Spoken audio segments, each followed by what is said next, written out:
Hello, I'm Gary Quinn, and welcome to another episode of Ready, Set, Live. My guest today is Dr. Stephen Gundry. He is a cardiologist, heart surgeon, New York Times best-selling author, and a medical researcher. He is known for his best-selling books and his latest book, Unlocking the Keto Code. Don't go away. I'll be right back with Dr. Stephen Gundry and his revolutionary new research uncovering the truth about keto.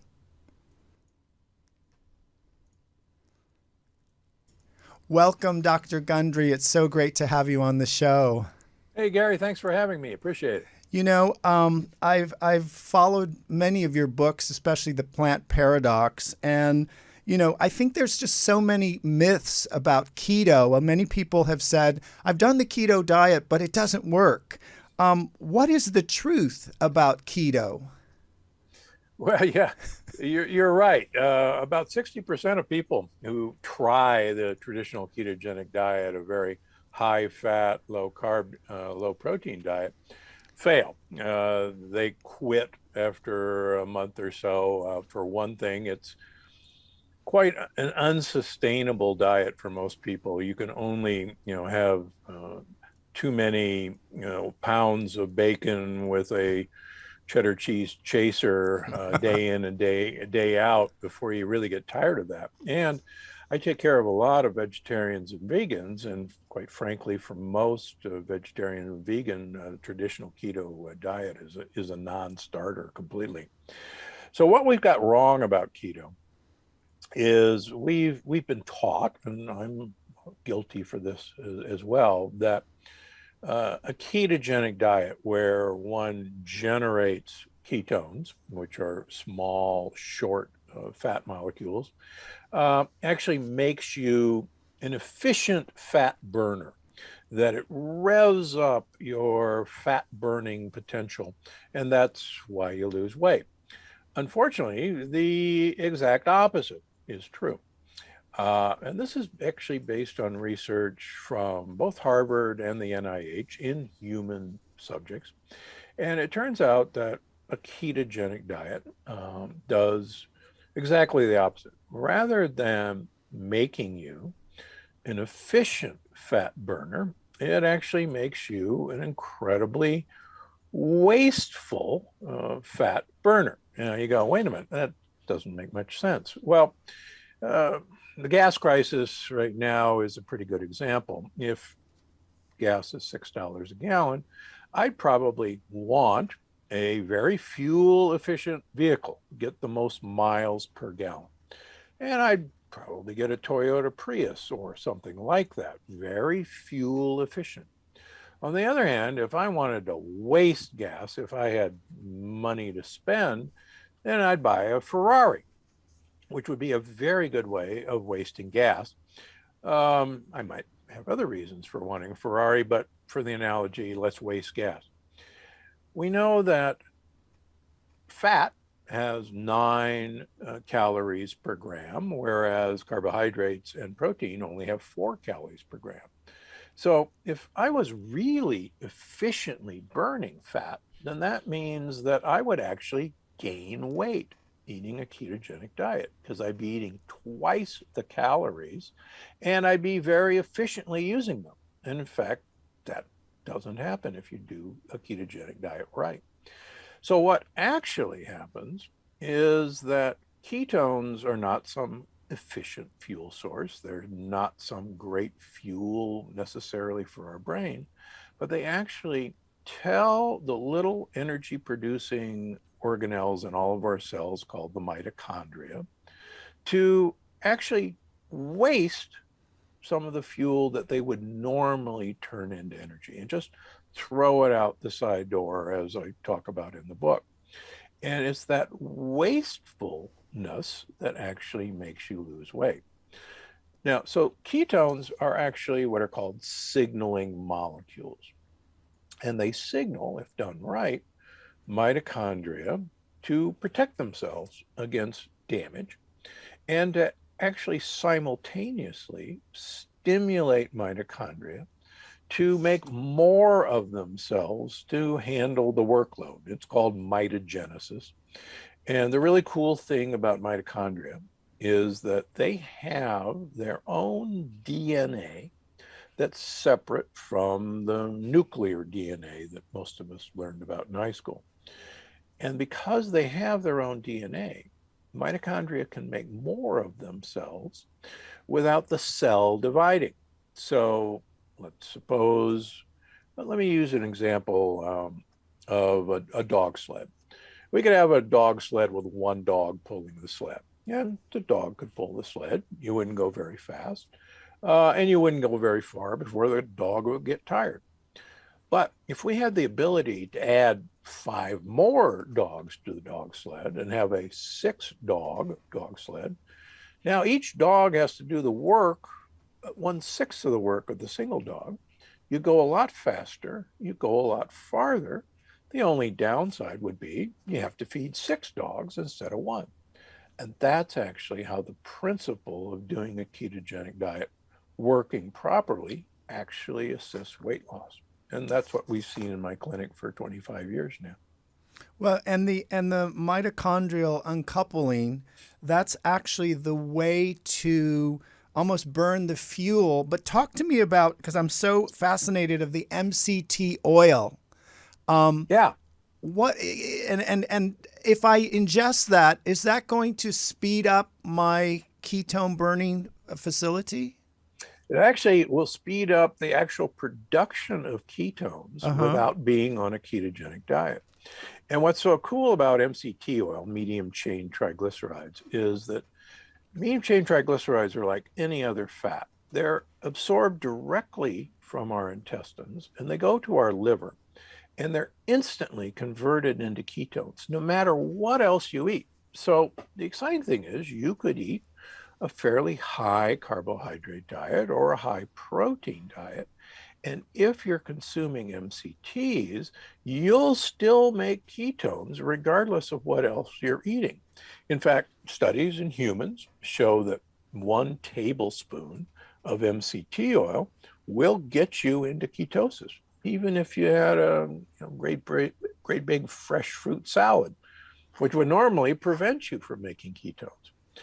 The other beauty of MCTs, as I talk about in the book, is that goat and sheep milks, about 30% of the fat in both goat and sheep milk are medium chain triglycerides.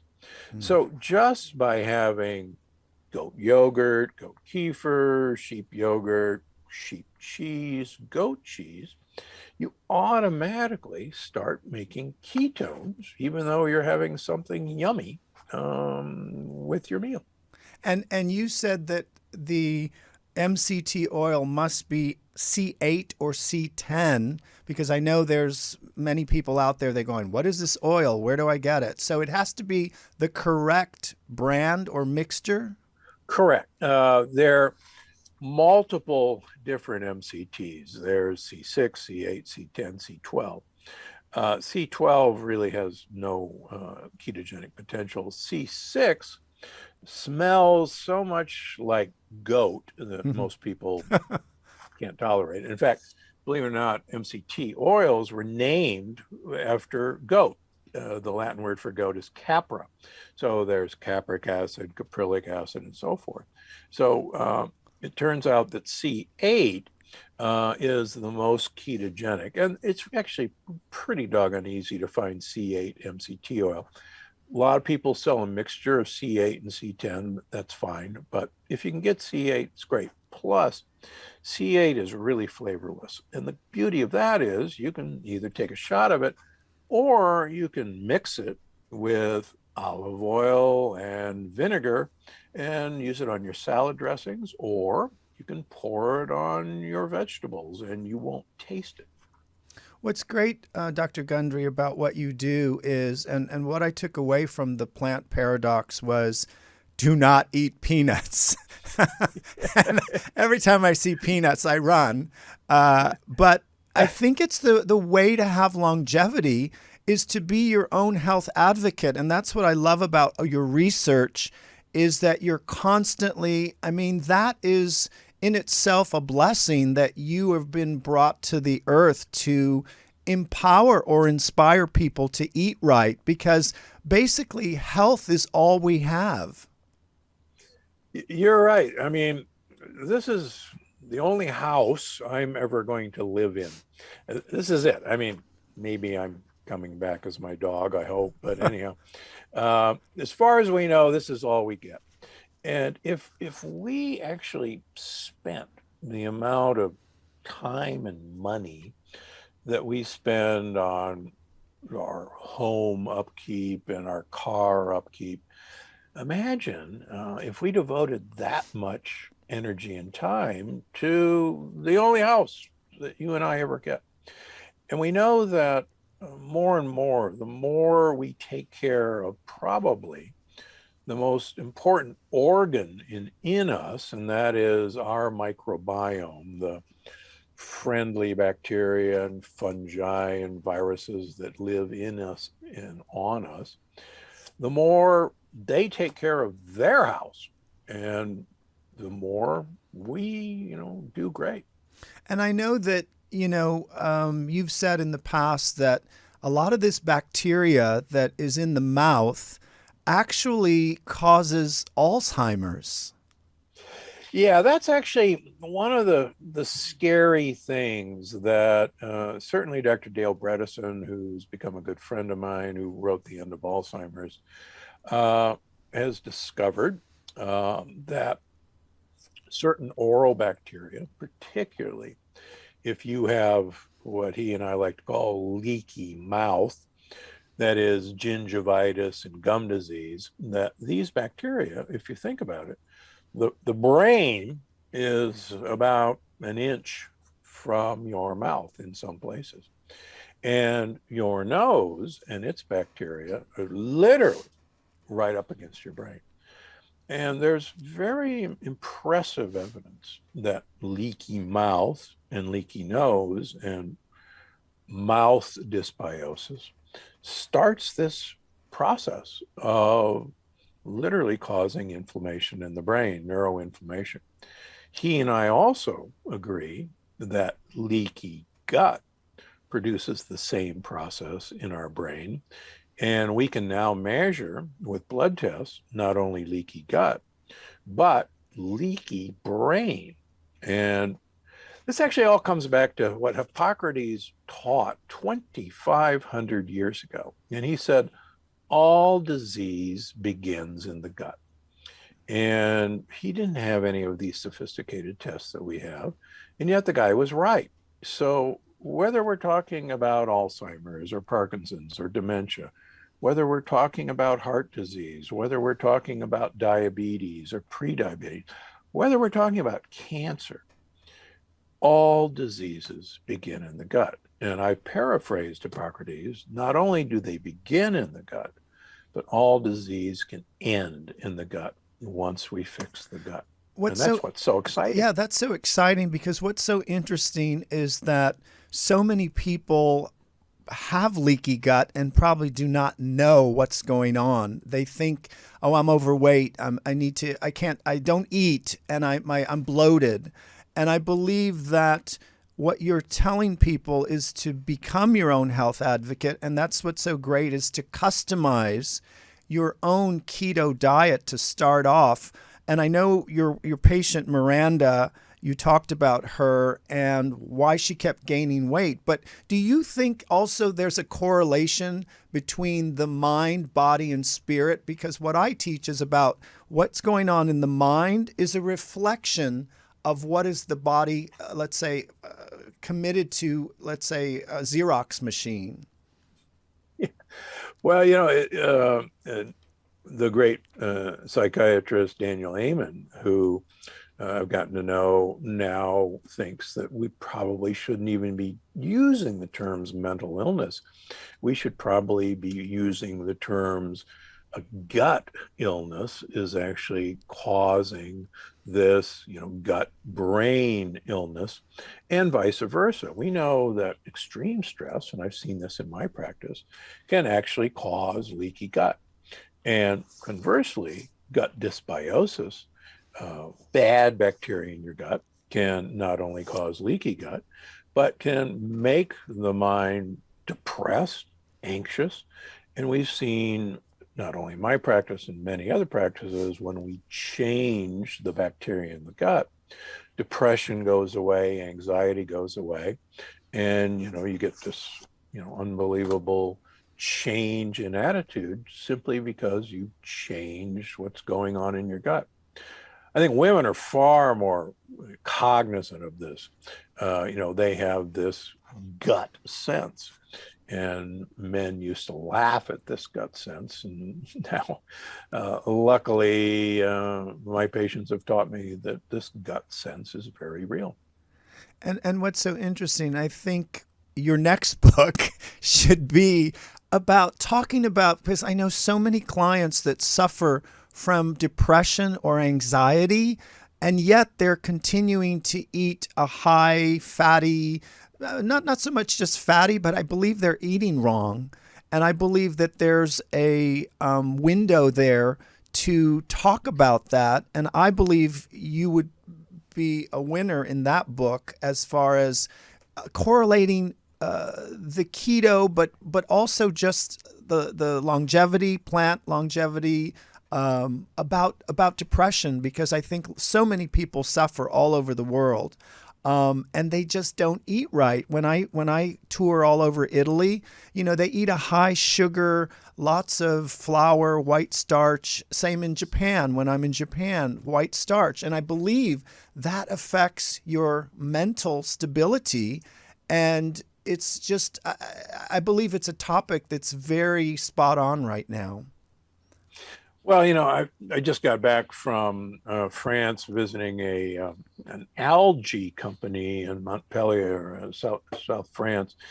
But one of the things, and I travel a lot in Italy and in France, looking at their diet, visiting little villages, and one of the striking things, and I actually visit cemeteries. I did last week, and you look at the older tombstones. And invariably, these people, before modern, medicine, these people were living routinely into their mid 90s, even 100s. And it's just fascinating. And then you see the more modern headstones, and you look at the people now, and in these wonderful ancient societies that had great health, now everybody's beginning to look like us. People, they're large. We've exported our diseases. Even, for instance, Okinawa in Japan, which I've visited, the Okinawan diet is one of the classic great diets, which the ancient Okinawan diet, their diet was 85% purple sweet potato, which is actually a great way to uncouple mitochondria. But the modern Okinawan diet is just like ours. It's just full of processed sugars. And these things are addictive. And that's why everyone, unfortunately, has fallen on this path. Well, it's funny, when I work in Tokyo, and I love Okinawa, I've taught there before, and my books are in Japan. But when I eat, sometimes I take my own products when I can't find in Japan. But I've had a few bouts of white bread in the morning. My knuckles joints begin to hurt only when I'm in Japan and I eat their bread. I don't know what's in it, but I believe that is part of our own, let's say, waking up to what we put in our minds and our food, eating, ingesting, we become. And I know this, talk to me about the fasting, because I have several clients that are doing this intermittent fasting. Is that healthy? Oh, yeah. I mean, really, do you think our caveman ancestors crawled out of our cave and said, "What's for breakfast?" There was no food storage system. We didn't have a cupboard. We didn't have a refrigerator. So we had to find breakfast. Breakfast means break fast. And the modern breakfast actually originated in industrial England in the Victorian era, where men would go to a factory early in the morning, and their wives would feed them breakfast because they wouldn't eat. There wasn't a lunch break, there weren't breaks, and they wouldn't come home until late at night when their next meal was. And so the idea of giving someone breakfast before they went off to eat was a very modern concept. But if you look at even modern hunter-gatherers like the Hansa in Tanzania, they don't eat breakfast until 10, 11 o'clock when they find something like some berries or some tubers. So the idea that we're supposed to have breakfast as the most important meal of the day was actually all advertising from the cereal companies, and for good reason.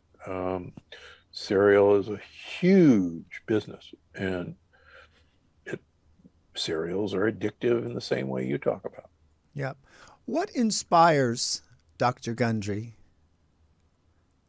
Oh, that's easy. I still see patients 6 days a week, even on Saturdays and Sundays. And on the seventh day, I'm at Gundry MD, my supplement and food company. So I actually work 7 days a week. And the reason I do that is I'm kind of like a kid in a candy store, and it's a bad analogy, but I get to see miracles happening every day. And I get to learn and watch what happens when I ask patients to take certain foods away from their diet, or to send them to Costco or Trader Joe's or a health food store to pick up a supplement and that I've researched and reported on, and watch what happens to them. And right now, about 80% of my practice is autoimmune diseases where people have had no success. And to watch someone rid themselves of an autoimmune disease that they were told was, you're going to have to take an immunosuppressant drug for the rest of your life, and watch them get off of these drugs and have a normal life, is just, it's just why I get up every morning. Yeah, yeah. No, it's great to be able to see that. I've had many other guests who I know. Mary Lou Henner, her husband was diagnosed with all kinds of cancer, and she healed him through food. I interviewed Suzanne Summers, and she talks about the gut, exactly what you're doing. So I believe that there's a genre of people out there that are starting to finally, be heard, which is great. What does the soul mean to you? The soul. Well, like I say, I'm coming back as my dog. If there's any hope, I'm coming back as one of my dogs. And it's interesting that you bring up cancer. I talk about our old Labradoodle Pearl in the book. Pearl, almost 2 years ago now, was diagnosed with inoperable bladder cancer, and she literally couldn't urinate. And they wanted to start her on chemotherapy. They said if we didn't, she'd be dead in a couple of weeks. And I said, well, heck, I treat cancer all the time in my program. So I put her on my program. I gave her a lot of mitochondrial uncoupling supplements.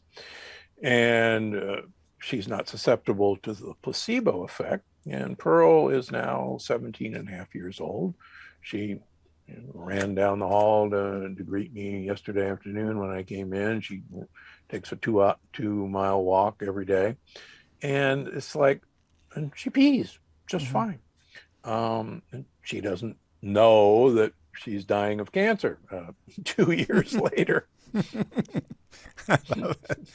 Dr. Gundry, what would you say to someone who's a novice? Because I know there's a lot of people out there that haven't found you. And my job is to let people know about you because I think you're dynamic and incredible. What would be the beginning thing you would say to someone who says they're overweight, they really don't know about lectins, they don't know about food? What would be the first thing? Because I know they can't go cold turkey right away. That might send their body into shock. What would be the first thing that you would say, just do A, B, and C to start? Well, one of the things each of my books hopefully builds on what I've learned in the past. So the Unlocking the Keto Code summarizes much of what I've written about in my previous 7 books. And so this is a really good place to start, particularly if you're dealing with diabetes, pre-diabetes, you're dealing with cancer, you're dealing with dementia or cognitive impairment. This is a great place to start. And we don't just jump in off a cliff. We hold your hand and we take you one step at a time. On the other hand, one of the things that you can do right away is to get lectin-containing foods out of your diet. Those are the vast majority of grains. They are beans, and peanuts are a bean. You can certainly have pressure cooked beans. I have pressure cooked beans several times a week, so they're not evil, but beans and grains contain compounds that are really good at causing leaky gut. And again, if we want to do anything to extend our health span and our lifespan, it's the more we can repair the wall of our gut, the more we can stop leaky gut. And believe it or not, leaky gut is not pseudoscience. If you'd asked me 20 years ago, I would have told you it's pseudoscience. That we can measure leaky gut, we can measure leaky brain, and we can measure it going away just by these implementation of these programs in my diet. Wow. Well, thank you so much for spending this time with me today. For those who haven't purchased his book, it's really amazing. It's actually Unlocking the Keto Code. Dr. Gundry will also be live in person at the Sun Valley Wellness 25th anniversary. He'll be speaking on Saturday. I will also be speaking after him. So I'm so excited to see you in person. And if people would like to get in touch with you, they can go to your website, drgundry.com, to find out about all the products and all the books. I am so grateful to you, and thank you so much. You've inspired me to really delve into all your work even more, Dr. Gundry. Thank you for being on today. Well, thanks, Gary. I can't wait to see you in a few weeks in beautiful Sun Valley. Excellent. Thank you for joining me today on Ready, Set, Live. Until next time, be well.